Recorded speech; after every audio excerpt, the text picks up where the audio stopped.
It's real simple. More money, more problems. More people, more energy.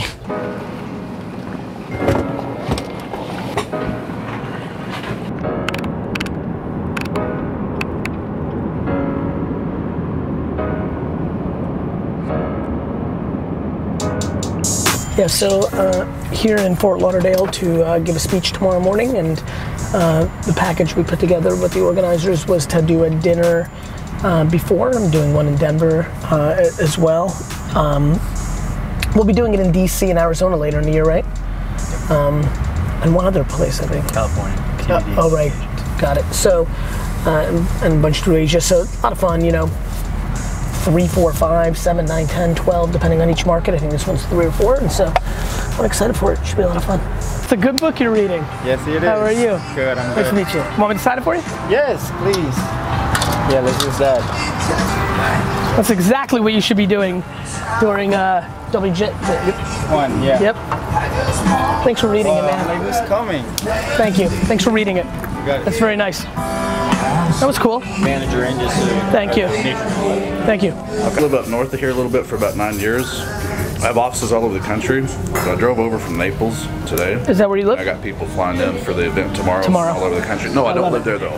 Got it. Now I live out in Phoenix. I call Phoenix in my corporate headquarters home. I see. I used to live up the street here a little bit. Very for nice. About 9 years. And Kristen, we're nice to meet you. Hey, Kristen, Gary Vaynerchuk. Hey, brother. Joseph Safina, how are you? Tristan. Nice to see you. Real pleasure. Are you kidding? Thrilled to be here. Well, cheers, guys. Thank you so much for joining me. Cheers. for sure. Thank you. Yeah. Yeah, so here's the thing with me. So for my company, we'll do projected right now to do a little over, and I've been struggling with going past that. My next goal is my biggest. But let's start there before we go anywhere else. You got to agree with me that that's completely arbitrary. It just seems like the next logical, exciting place to go, right? That's what I want. Which is fine. Just you like the carrot of it. Good. I get it. Okay, go ahead. So, for me to get there, I feel like the last few years, I've hired a couple COOs that I thought were the ones. Right, you thought you were going to bring in the mature person that's going to take you that next place. Not even mature, man. Just thought they had fit all the prerequisites. What were the prerequisites? Knowledge level, want to, biggest thing. So it's a fucking commitment, and I get that. That's the biggest struggle is it's not their company, so they're not going to have that same. Or it's hard for me to find that guy. But I like to bring up from within guys that come through the ranks, you know. But all the top salesmen and managers that I have currently, they're just all missing that. Well, there's a couple things. One of the first things I think I really taught my dad, like when I think about my life, about like teaching my dad stuff, which is always weird, as a, you know, and interesting. I just remember this very clearly. I think one of the things that you know, my dad and you have a lot more similarities. My dad came from dick shit. Like, you know, he came to America when he was 23 years old, lived in, I mean, my mom and dad both lived in an environment where their whole lives they grew up where the bathroom was outside. Mm-hmm. Like Soviet Russia was no joke. Like, you know, you'll never find anybody that cares about it the way you do. I get that part. And you need to. There's other companies out there that have COOs that will fill my chore. Be careful. So I can grow up. There's other companies that have COOs, but you're the judge and jury of your COO. Yeah. And you need to decide and spend some time on. Are you holding them to accountable? Are you looking for something that's not achievable? And by the way, you may or may not, I have no idea who these 1 or 2 or 3 people have been. Yeah, but I think one of the biggest things that entrepreneurs struggle with is calibrating number 2s, 3s, and 4s when you scale. And the deltas are all over the place. It's interesting to me what I think about like my dad, my brother, how I think about what I expected from them. You know, I would tell you that my shortcoming is I don't expect enough. Like if you look at my world, you know, one of the reasons I'm so happy and I am who I am, and the reason that I always try to talk to myself is why I can be very cynical and regretful and resentful in my 70s and 80s, is I actually navigate through life having no expectations of others at all, which is an incredible formula for the short term. I'm 42 years old, I've struggled to be upset.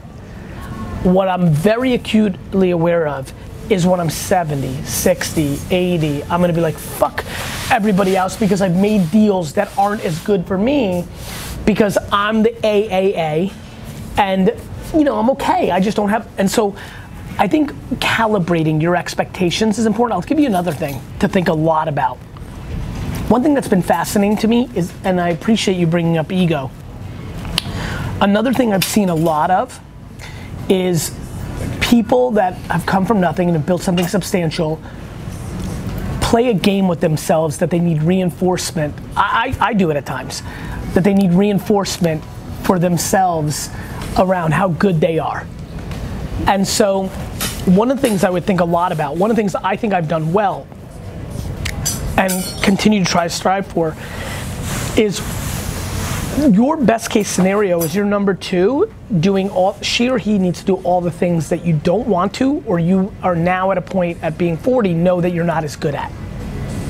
And I think one thing I've watched a lot of number ones do in family business and small businesses and mid-sized businesses that they build from scratch is hire people who are just B's to their A on the same skill set, and they don't realize the reason they're frustrated is what they need is somebody who's completely doing something else.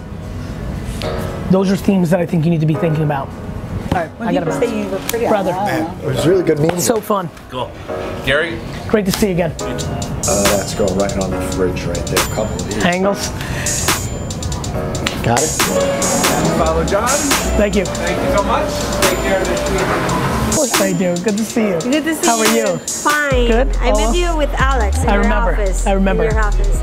I'm very happy to see you. I'm glad we made this work. Yes, and here I am with, here I am with a lot of influencers. I want to present you Please. all of them. Yeah, let's hang out. Super. But here's my thing, and I just got out of a dinner. The number one thing that everybody in this room should hope for is that your competitors spend time worrying about you. That's true. It's a big change. I mean, people sometimes think it's because of ego that I don't know anything about people that think that I'm competing with. It's not that, it's just that I'm more worried about my audience than what I think people struggle with is how much abundance there is. There's nothing anybody here can do that's taking away from somebody else. If you're good enough, you will get everything that you want because there's so much. There's so much money, there's so much attention, there's so much opportunity, there's so much exposure. There's nothing a buff at, whatever you do, whatever I do, all 50 people that do what I do aren't taking away from me. And people think they are. People spend so much time looking at somebody else's post, they got more likes, they are selling more product, they're on TV, and it's not smart. So I respect what people think about me. I respect it, I do. But I don't let it dictate what I do, and I don't spend time on it.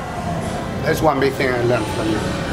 And I always used to wear suit and tie. Yes. Being Yes. more academic. Look the part. But this doesn't connect With who you actually are. me. Yeah, it's funny, I make fun of people, I don't make fun of, I push back on the culture of watches and Lamborghinis and this, and I have a friend, Andy, who really loves Lamborghinis. And I had a great talk with him, like, I believe in that. If it's really your passion, great. I don't believe in getting the car to make yourself look cool to get the girl or to sell people your course. I just believe in the truth. If you truly love watches or you truly love wearing I have friends who love wearing a suit every day and they're just as right as I am for not wearing a suit every day. It just has to be your truth. Yeah. And if your purpose is changing people's life, you have to connect with them with that kind of language, with that kind of attention. So that's what you're up to. Awesome, yeah. Okay, I'm Michelle Luen. I'm from Venezuela. I'm a fitness model. I'm working with the social media like Instagram, Facebook. Actually, in the beginning, I started like a normal person, posting video about family, dogs, travels, and that's it. But after that, I saw the people interested about the video for workout videos. So I posting videos, posting tips, all of a sudden the people is coming, in social media, Actually, I think, was the first person to show in social media that body tiny, muscle definition, but not too muscle, not so, how do you say? Masculine. Too masculine. So always, all the time, I post in two languages, in Spanish and English. So my audience is most in United States. And that's the reason why, you know. Yep. The differences of ¿cómo se dice en inglés? Numbers. The incomes. Exactly. They're different. Yeah. So after You that, live where? I live here In Miami or Fort Lauderdale? in Savage. Yeah. ¿Qué más? No, me perdí. Switch. When did you move here? 5 years ago. Yeah. But I live into Venezuela, go to Europe 9 years ago because I'm married with Jimmy. We try in Italy, in Spain for work, to find a work, but I don't have luck. So you guys moved from Venezuela to Italy and then Spain and then the US. And then US. Yeah, we ended up there. That's exactly right. Back to what you and I connect on, back to optimism. The internet is the platform. Yes. And so whether you started as number 1 or number 1 billion, it's all going to end up in the same place. Yes, of course. And there's, by the way, there's strengths and weaknesses in both. There's advantages and disadvantages. I think I'm better than the people. When you say, oh, that person's a piece of shit, that's dangerous. But when you don't dwell on it and focus on it and you focus on the positive, that's different. It's a very fine line. And one thing that amazed me is that your kindness that you're always talking about, to be kind, it's not about you. All your team is very kind. Because I'll fire them if they're not. I mean it. I mean it. Important. I mean it. Like, I'm in control. If if they weren't, if I was kind and they weren't, then I'd be delirious or delusional or a bad operator. Like, Babin will tell you that it's just unacceptable. I don't even know what else to say. Like, not being kind is like, I would argue VaynerMedia's biggest problem is the other way. Okay. People are not giving critical feedback because everyone's trying to be too nice, and then we've gone too far. Like, I've spent the last year because people were getting fired and they were shocked because nobody was giving them feedback because we were over-indexing on kindness. Yes, too much kindness. Which everything is, there's a great Russian saying, "Всё хорошо, как в мире." It translates into everything's at its best when it's balanced. But I will tell you, as somebody who believes this very much, I would much rather be on the side of overkind. If that's my weakness, that's something I'm willing to live with. Yeah, so nice meeting you guys. Nice to meet you. My friend, so nice to meet you. So nice to meet you. That's it. Good luck. Gary. It was a pleasure. Such a pleasure.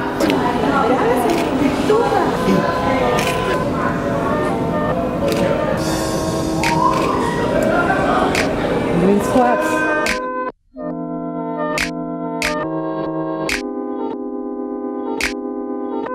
Partner Matt, you didn't get to meet him last Yeah, time. good to see you, brother. Where do you want us? Here? Here, anywhere's fine. Built. Everything is. What are we, just a week? We're 2 weeks away? Now we're 9 days out. Yeah. It's crazy. Yeah. I genuinely think you guys are sitting on something extremely big. I think the key now is, it's the same old shit. When hustlers and youngsters, fresh eyes are good eyes. When you don't know what the fuck you're doing, you're actually doing it for the sake of making it work. I think when you get deeper in the game, then people are chirping in your ear and just like with more attention comes more opinions. Yeah. Nobody was giving you opinions because nobody gave a fuck about what you were doing. And we thought we were gonna do it, we thought we were gonna fail. Well, Yeah, it that's didn't- why we try to put up this like impenetrable force that's like, yo, we've been doing this. Like, I'm the same way. I totally get it. I think it's right.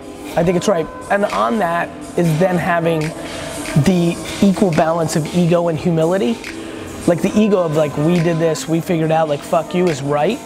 And then having the humility of like, what pieces you know, now that you understand a little bit, now that you've seen it, what doesn't come as natural, what isn't as interesting to do, what is a little bit like murkier than you like it, having that humility is important.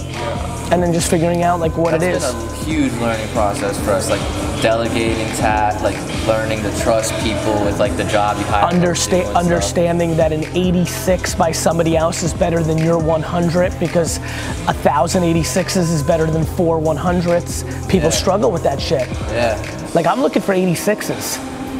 You know, and everybody you know, some fucking founders are stupid. They want 110, and I'm always like, motherfucker, why would somebody care about your child more than you? Yeah, like just it's audacity, it's ego, it's stupid. And then, you know, and then others are looking for 100 just because they like perfection or they're more anal or type A, and I respect that, but that's a flaw for scale. Yeah. That's great for art. Yeah. I think from my angle, when I look at employees, I look at just being able to mold them and not having them have any bad habits. And then if they understand me and they understand what I would do in a situation, and the more time they spend with me, the more I rub off on them. I think that's right. As long as you understand to me, it's defining bad habits and death blows. Yeah. My big thing is like death blows. Like just don't get caught on these 6 things. And then if number 7 through 88 is not exactly like me, then that's cool, because otherwise you wouldn't be my employee, you'd be me. I have to run. You're good, man. Thank you. Real pleasure, man. Yeah, wish you guys well. Morning vlog from Fort Lauderdale. Super excited about the meeting I just had with the Rolling Loud guys, putting together one of the real impressive kind of music festivals. And now I'm heading to the event, looking forward to the keynote, and now I'm going to answer a question, because that's what we do in the backseat answers, the BSA. Question from Nick. How does one keep the macro goal and not change it while still changing in the micro? I'm struggling with my macro goal. Well, that means you haven't defined your macro goal. You know, I mean, you don't change, the micro goals are a hell of a lot easier and worthwhile debating and changing. The macro goal should never, ever, ever, ever change. For me, the ambition of the process of trying to buy the New York Jets is my macro professional goal. The ambition to be the greatest entrepreneur in this great entrepreneur era in our society is my macro goal. Those 2 things. That's where I'm at. And honestly, only the chase of the Jets was my true first macro goal. I've added this as I'm like, wait a minute, you know, I'm not gonna make the most money, but I can provide the most value for entrepreneurs in this 20-year era. You know, is a nice addition, but I didn't change the other macro goal. I think you can only have like a black and white and a gray goal. I think the black and white is the chase of buying the New York Jets, the ambition to buy, and I think the gray, the more kind of, you know, I think there's a good like kind of selfish and selfless way to think about things, right, on the macro. But to answer your question directly, you just haven't defined your macro goal. Like you can't change your macro goal is your macro goal. I want to be a good man. I want to cure cancer. I want to buy a home in Jamaica for my mother. You know, like big goals that you shouldn't really change. Or at least, you know, if you're lucky enough to have achieved them, and lucky is the wrong word, if you've been able to achieve them, and or if you underestimated how much you had in you and your original macro goal ended up being smaller, I think adding to it, I would argue that's me, right? I would argue that my ambition for the chase of buying the Jets was obvious and has been in place forever. I didn't think about, you know, trying to make the biggest impact as an entrepreneur and 2 entrepreneurs in this era. I've added that. I think that's even not loftier, but it's a gray to the black and white. Nonetheless, I think you need to try to stretch yourself and really understand your macro. To me, the chase is my macro, and I put that into the bucket of, hey, I'm frustrated, I haven't won any Super Bowls, let me take care of it myself. No, I can just, you can send me that way, okay, and he's right there.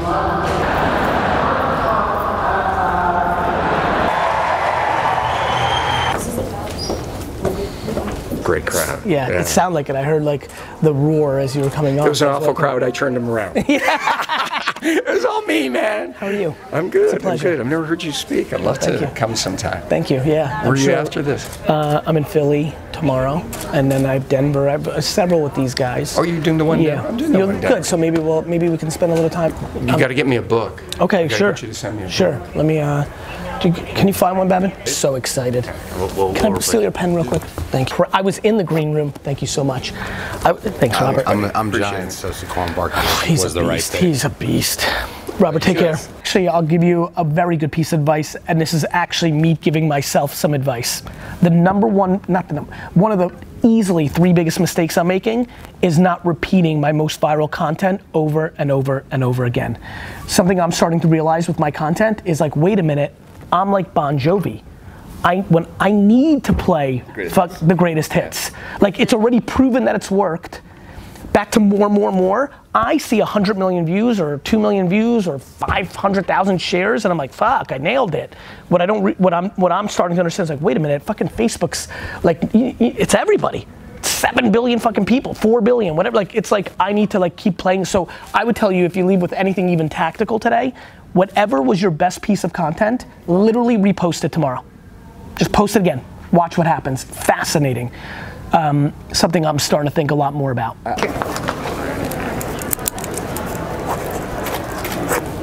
Thanks for coming. Thank you. You're welcome. Yeah, bro. Thank you very much. You're welcome, bro. See you soon. Thank you so much. Bye-bye.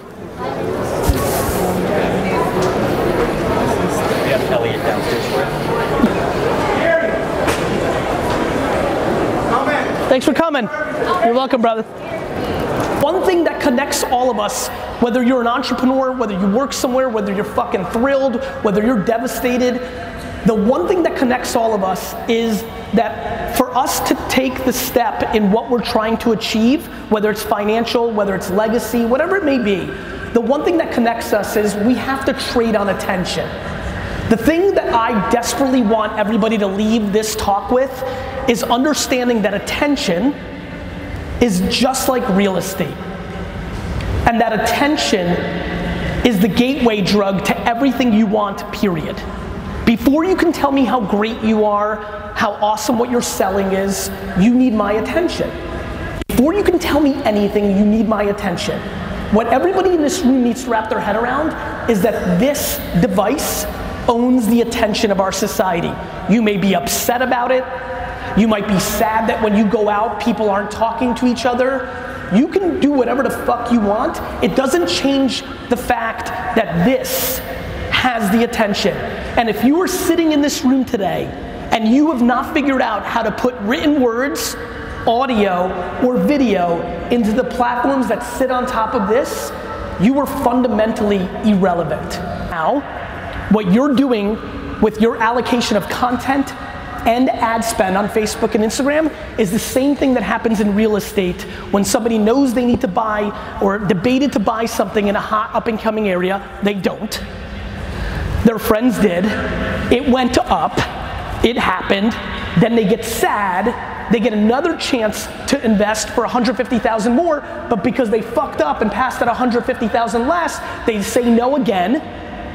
6 months later, it keeps blowing up. Now it's up 300,000. Now you're like, fuck again, because you passed twice. This is the story of Uber for me. I passed on Uber's angel round twice. Twice. How many people have read or have Crush It, my first book? If you go back and look at it, I acknowledge, in the acknowledgements, I thank my family and one random person, Travis, the co-founder of Uber. That's it. I passed on one of my best business friends' startup twice at a $4 million valuation. And he was one of my best buds, and it went on to become Uber. I was writing $25,000 and $50,000 checks back then. If I wrote one of my normal checks back then into Uber, that investment would have paid me $400 million. I'm not sad. I'm not. I'm being dead serious. I don't give a fuck about the money. I give a fuck about the freedom of playing the game. Understand, if you're a true bred entrepreneur in this audience, you're not in it for the money. You're in it for the game. I actually love that I passed on Uber twice. I'm being serious. The quickest tell for me in 5 minutes when I hang with somebody, if they're a true bred or if they're not, is are they in it for the game or do they want to buy a watch?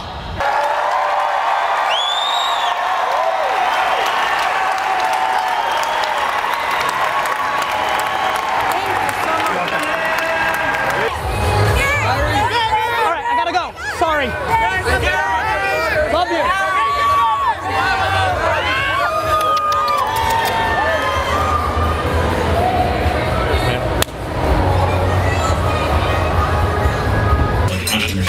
So my question to you really revolves around the idea of being young and wanting to really do my own thing. Yep.